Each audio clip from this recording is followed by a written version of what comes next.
What's up, everybody? I hope you guys are doing well during this phase 2 period, and you might have been going out to enjoy life, coffee, or activities that you have missed during phase 1 or circuit breaker. So, today I'm going to talk about a very interesting topic and might be a bit controversial. So, just a heads up first, if you do not agree with it, it's perfectly fine, but this is just my opinion and nothing wrong with it as well. So, you might have seen from the news yesterday, Lee Hsien Loong made a speech and he spoke about dissolving parliament and starting elections. So polling day is on June 30th and election day is July 11th. Right? Sorry, July 10th, for a mistake about that. But this morning, a bombshell was dropped. Now, the PSP, right, has got Lee Hsien Yang into their party. So we'll put a picture here of the PSP. Oh, sorry, no, this is the gaming device. Sorry, not this PSP, but rather this PSP, the Progressive Singapore Party. It's headed by Tanjong Pagar, who used to be a former PAP member, but now he's out running his own party.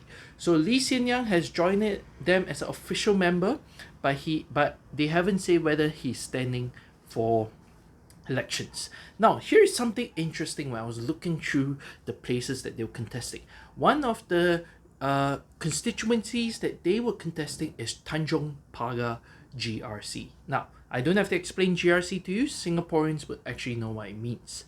But this is very interesting because there is a possibility that Lee Hsien Yang, which is the one of the youngest child of Lee Kuan Yew, could stand for election in Tanjong Pagar. Now that would be very interesting because if we go back to the history of Tanjong Pagar from 1955 till 2015, the MP for the place was our founding Prime Minister Lee Kuan Yew, right? So from 1991 to 2015, that place was uncontested and unchallenged. So he basically had a walkover because no one wants to challenge him.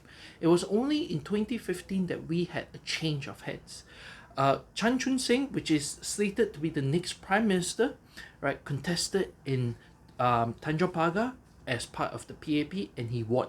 So from 2015 till now, he was the leader for Tanjong Pagar GRC. Now this makes it a very interesting equation. Because now, if let's say it happens in 2020, it will be Chan Chun Sing and his group of members against PSP. Right? And if they put Lee Hsien Yang inside, it could be Lee Hsien Yang against Chan Chun Sing. Now, this will be a very interesting dilemma. One is slated to be the next Prime Minister. One is the son of the founding Prime Minister. And people in Tanjong Pagar, whether they have a choice to choose. They can choose the son of the former Prime Minister or the future Prime Minister. Now, if hypothetically, right, I don't think it will happen, but if it does happen that Lee Hsien Yang takes over the GRC, it could be the continuation of a Lee MP in Tanjong Pagar.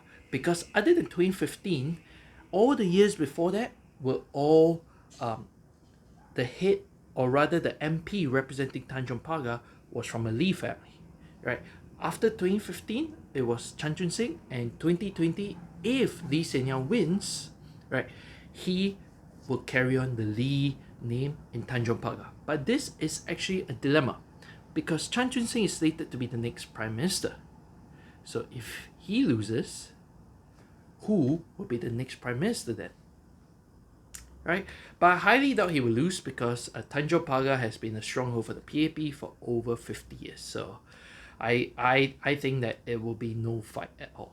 But it's very interesting this general election because it's happening during a time where Singapore just opened during phase 2 and with the global pandemic of COVID-19 around the world, it is an interesting time to call for elections, right? So do take note, 30th of June, right, and 10th of July, these two are the important days. Do take note as well, 10th of July is a public holiday. So all of you will get time off to go and vote.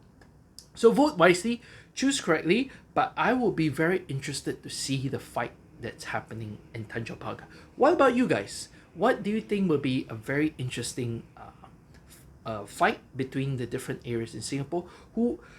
who do you think will win in certain places? Now not going to ask who you're going to vote because that's secret, but feel free to debate on who you think will win. East Coast GRC, Nicosia joining Workers' Party, or vice versa, right? So leave in the comments below, or you can message me, and I'll see you guys soon. Peace.